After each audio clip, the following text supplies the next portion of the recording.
Communicating is about sharing information from one person to another, or a group of people, while every type of communication methods involve at least a sender and a receiver. Now, because this concept is so important, I was thinking, why don't we go over all types of ways to communicate in conversations? Because when many people think of communication, they only think of the method of talking and may not consider that this is just one of the 4 or 5. Anyway, there are different ways to communicate, so let's go over them real quick. You have non-verbal communication. Now, this way of communicating basically means talking without talking. It may include facial expressions, eye contact, hand movements, and posture.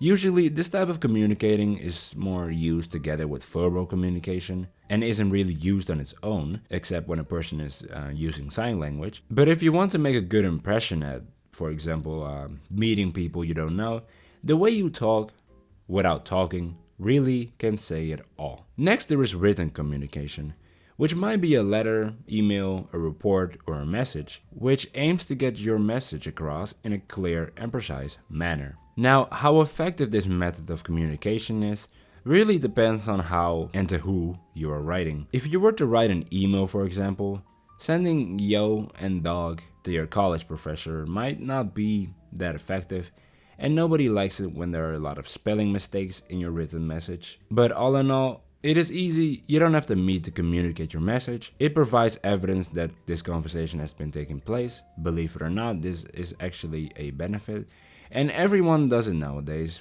more than in real life communicating, it seems. Then there is verbal communication, which can include things like drawing, graphic design, photography, illustrations, charts, etc. You'll see it on television, social media, or advertising campaigns. And visual communication can be a good way of getting a message across because it can often explain something far better than other methods can. And then there is verbal communication, and this is when we talk. This can be face to face, over the phone, or in a Discord server. Now, how effective this method is really depends on how you do it. If you can make people laugh, it is more likely to be more effective. But if you can make everyone ask to repeat what you always say, not so much. But the key here is to not overthink it so much. And they usually have some kind of a coaching session program for you for just $999 a session, which isn't that expensive, to be honest.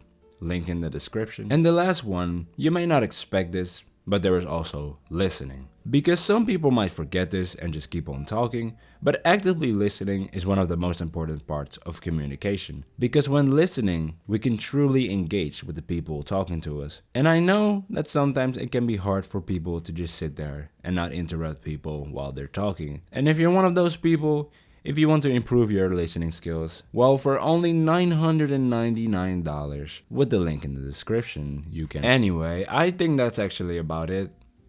Thank you for watching. Take care.